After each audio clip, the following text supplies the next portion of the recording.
Christina Lang. Christina and I are farmers from Chester County, Pennsylvania.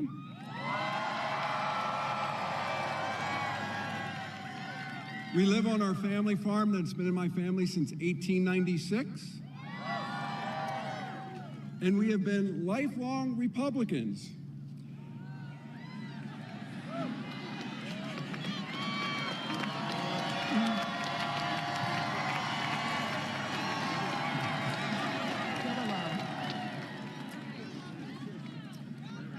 I voted for Donald Trump twice.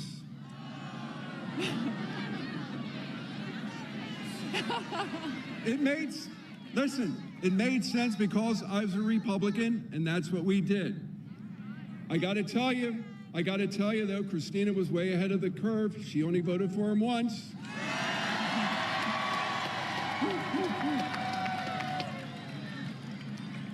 But it's very clear that Donald Trump doesn't care about helping hardworking people like us. He only cares about what's good for him and the super rich people that he touts to. He's too focused on seeking revenge and retribution to care about what we need. We deserve better. It's time to turn the page.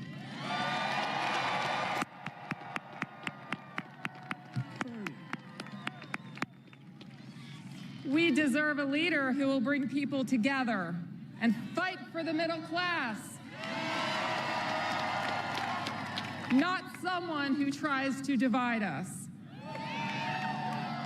And that's why Bob and I are both proudly voting for Kamala Harris.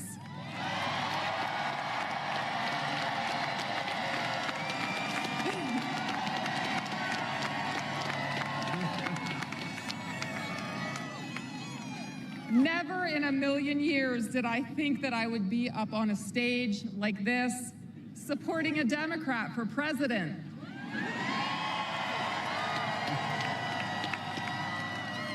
But enough is enough.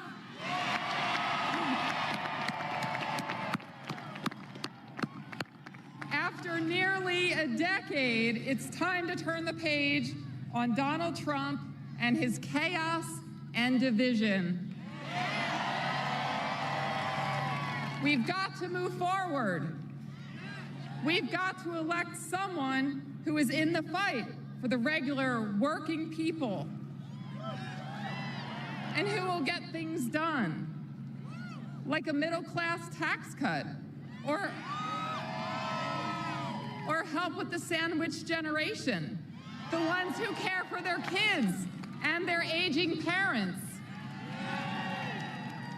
We've got to elect someone who will take us forward and not backward. There's more at stake at this election than in any other election in my lifetime. And the choice for us and for millions of Republicans across this country is simple. My message to the millions of undecided voters, many of those Republicans, it's time to turn the page on Donald Trump.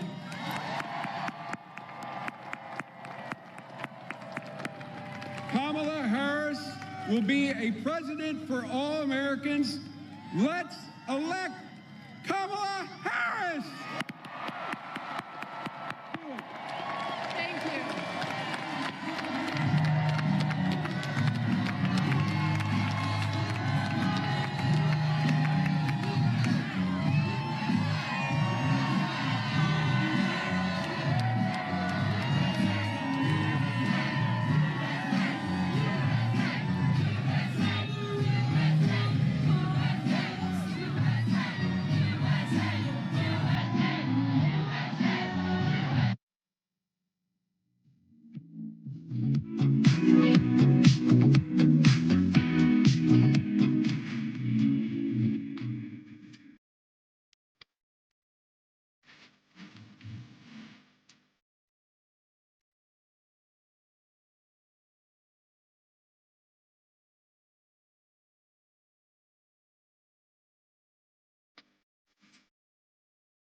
Please rise for the national anthem performed by Amani Smith.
Stripes and bright stars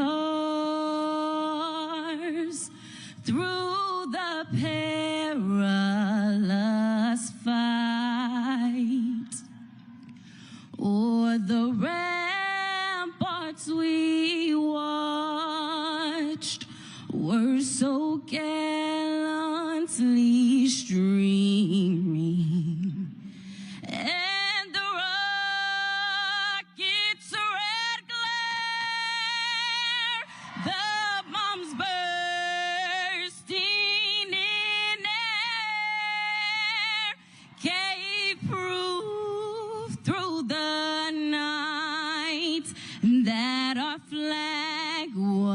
Still there.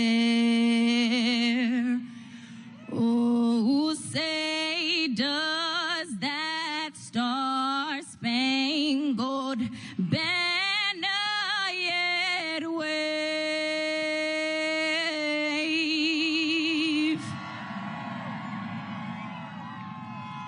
o'er the land of the free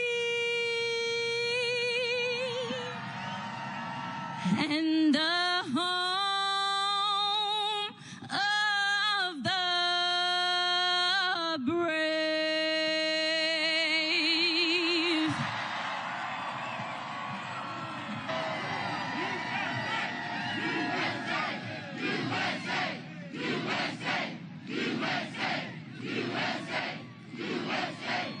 Please welcome Vice President of the United States, Kamala Harris.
Good evening, and thank you for taking the time out of your busy lives.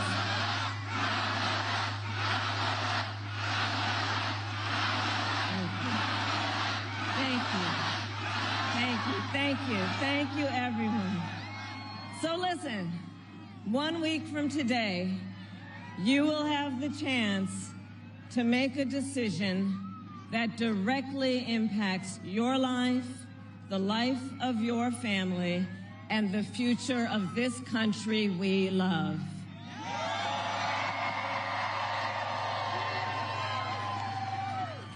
And it will probably be the most important vote you ever cast. And this election is more than just a choice between two parties and two different candidates.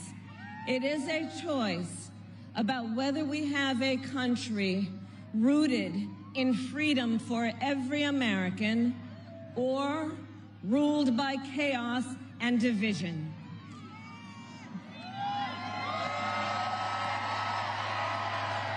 Many of you watching have probably already cast your ballots.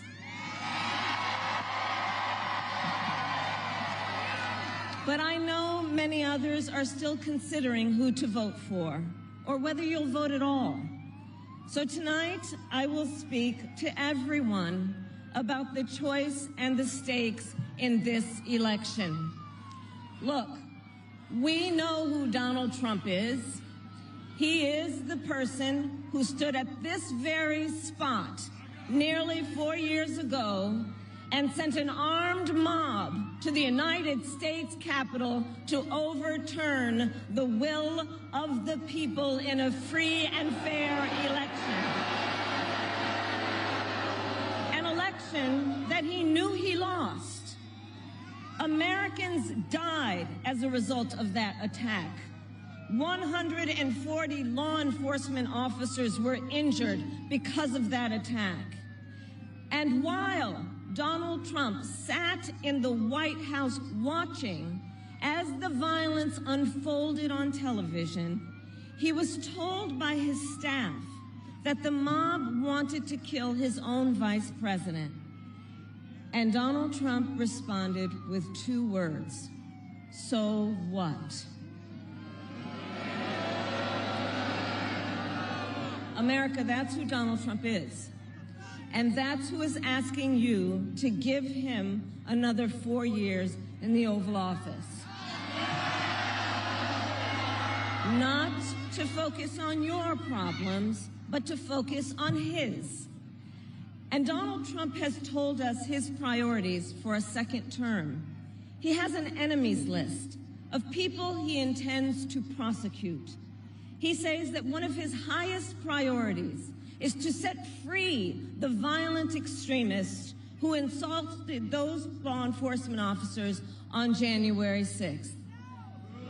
Donald Trump intends to use the United States military against American citizens who simply disagree with him. People he calls, quote, the enemy from within. America, this is not a candidate for president who is thinking about how to make your life better. This is someone who is unstable, obsessed with revenge, consumed with grievance, and out for unchecked power. Donald Trump has spent a decade trying to keep the American people divided and afraid of each other. That is who he is. But America, I am here tonight to say that is not who we are. That is not who we are.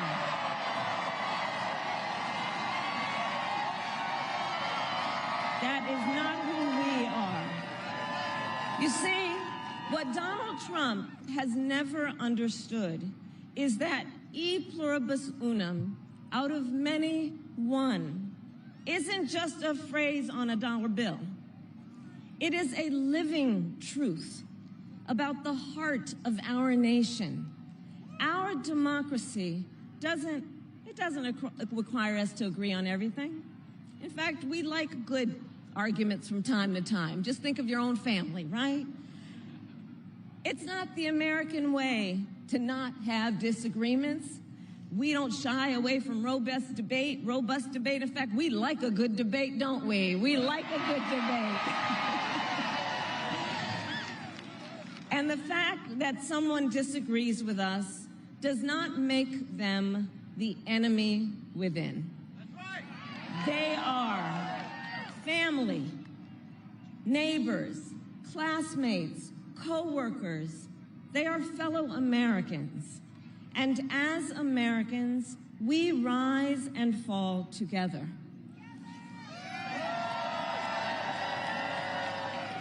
America, for too long, we have been consumed with too much division, chaos, and mutual distrust. And it can be easy then to forget a simple truth. It doesn't have to be this way. It doesn't have to be this way. It is time to stop pointing fingers. We have to stop pointing fingers and start locking arms. It is time to turn the page on the drama and the conflict, the fear and division. It is time for a new generation of leadership in America.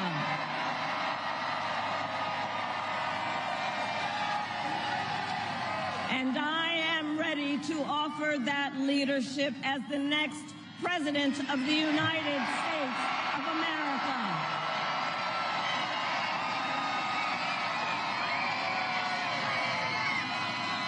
Now look, let me say, I recognize this has not been a typical campaign.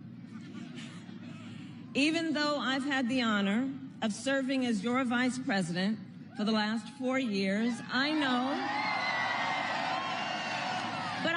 that many of you are still getting to know who I am. Well, let me tell you, I am someone who has spent most of my career outside of Washington, D.C., so I know that not all the good ideas come from here. I am not afraid of tough fights against bad actors and powerful interests, because for decades, as a prosecutor and a top law enforcement officer of our biggest state, I won fights against big banks that ripped off homeowners, against for-profit colleges that scammed veterans and students, against predators who abused women and children, and cartels that trafficked in guns, drugs, and human beings. And I did this work because for as long as I can remember, I have always had an instinct to protect. There's something about people being treated unfairly or overlooked that frankly just gets to me. I don't like it. It's what my mother instilled in me, a drive to hold accountable those who use their wealth or power to take advantage of other people. The drive to protect hardworking Americans who aren't always seen or heard and deserve a voice. And I will tell you that is the kind of president I will be.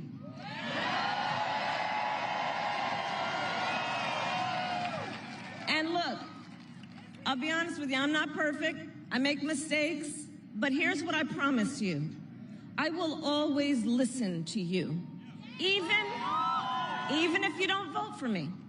I will always tell you the truth, even if it is difficult to hear. I will work every day to build consensus and reach compromise to get things done. And if you give me the chance to fight on your behalf, there is nothing in the world that will stand in my way.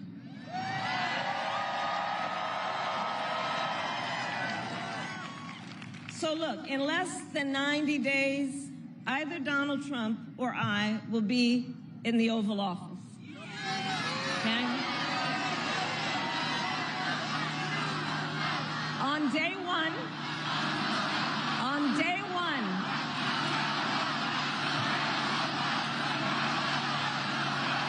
and on day one, if elected, Donald Trump would walk into that office with an enemies list. When elected, I will walk in with a to-do list full of priorities of what I will get done for the American people.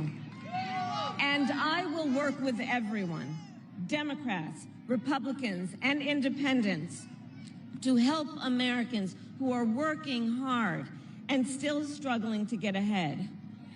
I have been honored to serve as Joe Biden's vice president. But I will bring my own experiences and ideas to the Oval Office. My presidency will be different because the challenges we face are different. Our top priority as a nation 4 years ago was to end the pandemic and rescue the economy. Now, our biggest challenge is to lower costs that were rising even before the pandemic and that are still too high. I get it. I still remember our mother sitting at that yellow Formica table, late at night, cup of tea in hand, a pile of bills in front of her, trying to make it all work. And I've heard from so many of you who are facing even greater financial pressures. Donald Trump's answer to you is the same as it was the last time. Another $1 trillion in tax cuts for billionaires and big corporations. And this time, he will pay for it with a 20% national sales tax on everything you buy that is imported. Think about it. Clothes, food, toys, cell phones. A Trump sales tax that would cost the average family nearly $4,000 more a year. And on top of that, you will pay even more if Donald Trump finally gets his way and repeals the Affordable Care Act, which would throw millions of Americans off their health insurance and take us back to when insurance companies had the power to deny people with pre-existing conditions. Well, we are not going back. We are not going back.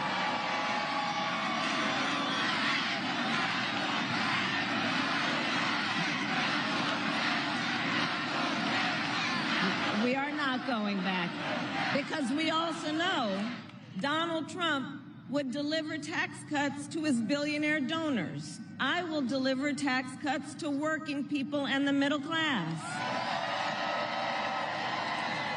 I will make sure you have a chance not just to get by, but to get ahead. Because I believe in honoring the dignity of work. I will enact the first ever federal ban on price gouging on groceries. Cap the price of insulin and limit out-of-pocket prescription costs for all Americans. I will fight to make sure that hardworking Americans can actually afford a place to live. I'll never forget how our mother saved up and how excited she was when she could finally afford to buy our first home. I remember how excited she was. And I know that owning a home is not only a measure of financial security, it's about the pride of your hard work. And as president, I will fight to help first-time home buyers with your down payment take on the companies that are jacking up rents and build millions of new homes. For years, we have heard excuses about why America can't build enough housing. Enough with the excuses. I'm going to cut the red tape and work with the private sector and local governments to speed up building and get it done. And the cost of housing isn't the only financial pressure on middle-class families. I have met so many young people who have a natural desire to parent their children well, but not always the resources to do it. So I'll fight for a child tax credit to save them some money,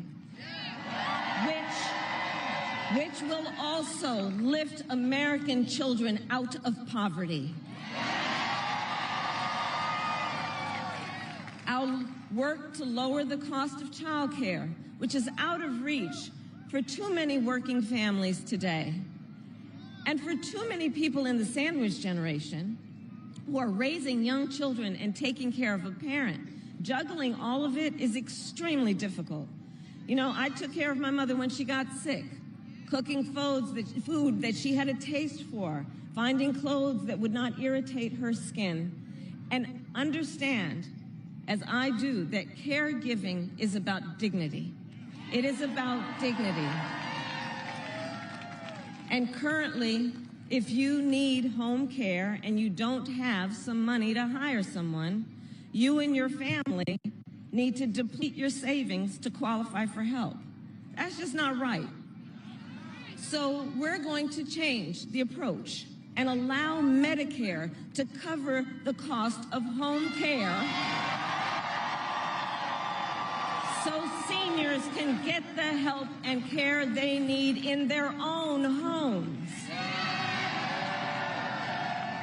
Now, Donald Trump has a different approach. He tried to cut Medicare and Social Security every year he was president. Look, I believe that when people have worked hard their entire life, they deserve to retire with the benefits they have earned. And I believe in the fundamental freedom of Americans to make decisions about their own bodies and not have their government tell them what to do.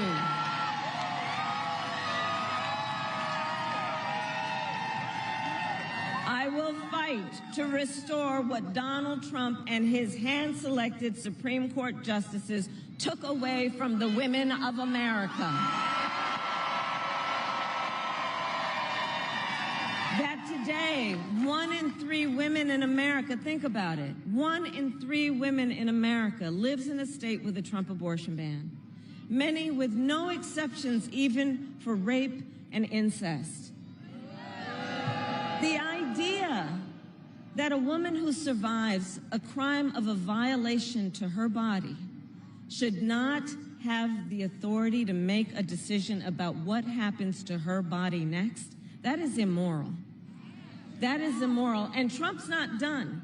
He would ban abortion nationwide, restrict access to birth control and put IVF treatments at risk, and force states to monitor women's pregnancies. Just Google Project 2025 and read the plans for yourself. And look, I think we all know one does not have to abandon their faith or deeply held beliefs to simply agree the government should not be telling her what to do with her body. Not the government. And when Congress passes a bill to restore reproductive freedom nationwide, as President of the United States, I will proudly sign it into law. Proudly.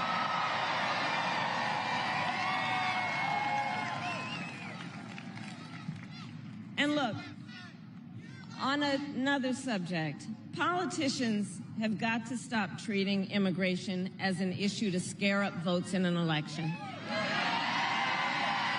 And instead treat it as the serious challenge that it is that we must finally come together to solve. I will work with Democrats and Republicans to sign into law the border security bill that Donald Trump killed. When I was Attorney General of a border state, I saw the chaos and violence caused by transnational criminal organizations that I took on. And when I am president, we will quickly remove those who arrive here unlawfully, prosecute the cartels, and give Border Patrol the support they so desperately need. At the same time, we must acknowledge we are a nation of immigrants. And I will work with Congress to pass immigration reform, including an earned path to citizenship for hardworking immigrants like farm workers and our dreamers. As Commander-in-Chief, I will make sure America has the strongest, most lethal fighting force in the world. Donald Trump, on the other hand, has shown his contempt for our nation's heroes, calls them suckers and losers, called a 4-star Marine general a, quote, lowlife. I will always honor, never denigrate, the service and sacrifice of our troops and their families, and fulfill our sacred obligation to care for them. I will strengthen, not surrender, America's global leadership. And I will stand with our friends because I know that our alliances keep American people safe and make America stronger and more secure. Look, world leaders think that Donald Trump is an easy mark, easy to manipulate with flattery or favor. And you can believe that autocrats like Putin and Kim Jong-un are rooting for him in this election. I will always uphold our security, advance our national interest, and ensure that the United States of America remains, as we must forever be, a champion of liberty around the world.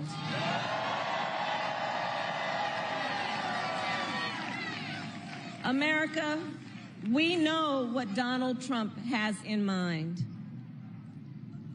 More chaos, more division, and policies that help those at the very top and hurt everyone else.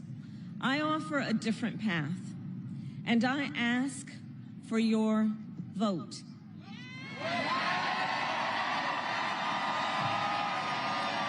And here is my pledge to you. I pledge to seek common ground and common sense solutions to make your life better. I am not looking to score political points. I am looking to make progress. I pledge to listen to experts, to those who will be impacted by the decisions I make, and to people who disagree with me. Unlike Donald Trump, I don't believe people who disagree with me are the enemy. He wants to put them in jail. I'll give them a seat at the table.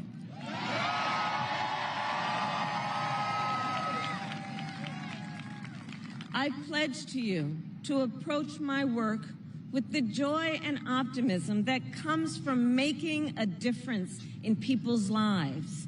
And I pledge to be a president for all Americans. And to always put country above party and self.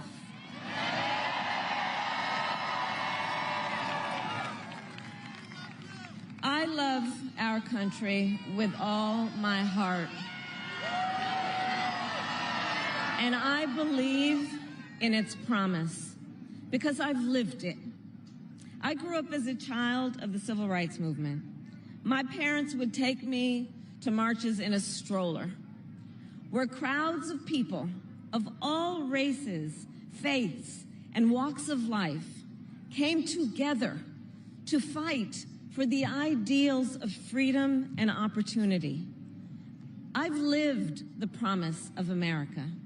I saw how hard our mother worked to give her daughters the same chances this country gave her.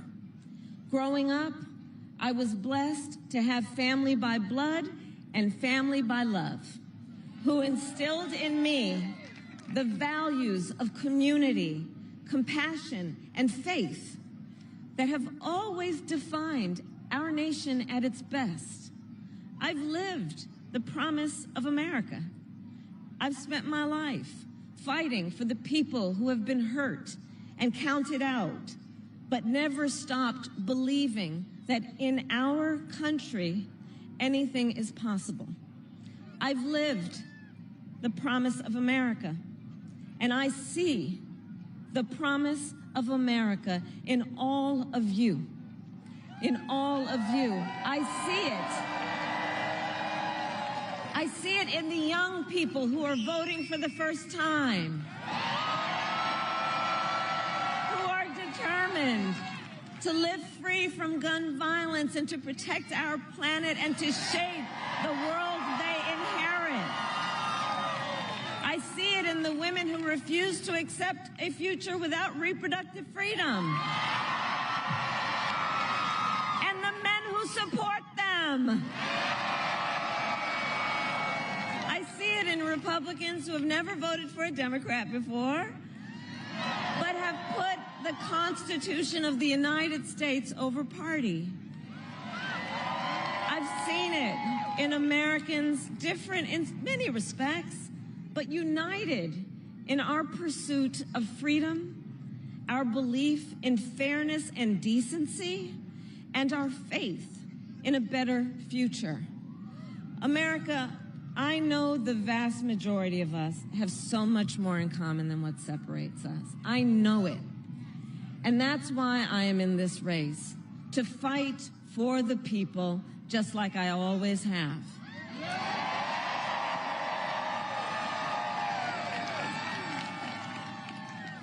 Nearly 250 years ago, America was born when we wrested freedom from a petty tyrant.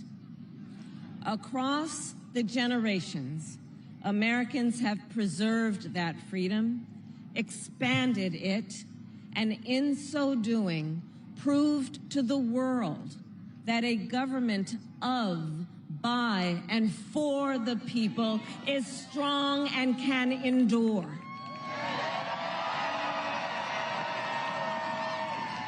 And those who came before us, the patriots at Normandy and Selma, Seneca Falls and Stonewall, on farmlands and factory floors, they did not struggle, sacrifice, and lay down their lives only to see us cede our fundamental freedoms. They didn't do that only to see us submit to the will of another petty tyrant. These United States of America, we are not a vessel for the schemes of wannabe dictators. The United States of America is the greatest idea humanity ever devised.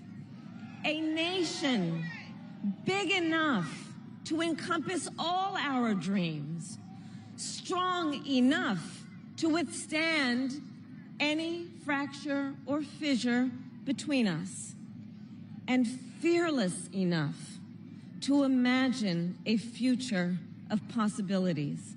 So America, let us reach for that future. Let us fight for this beautiful country we love. And in 7 days, we have the power, each of you has the power to turn the page and start writing the next chapter in the most extraordinary story ever told.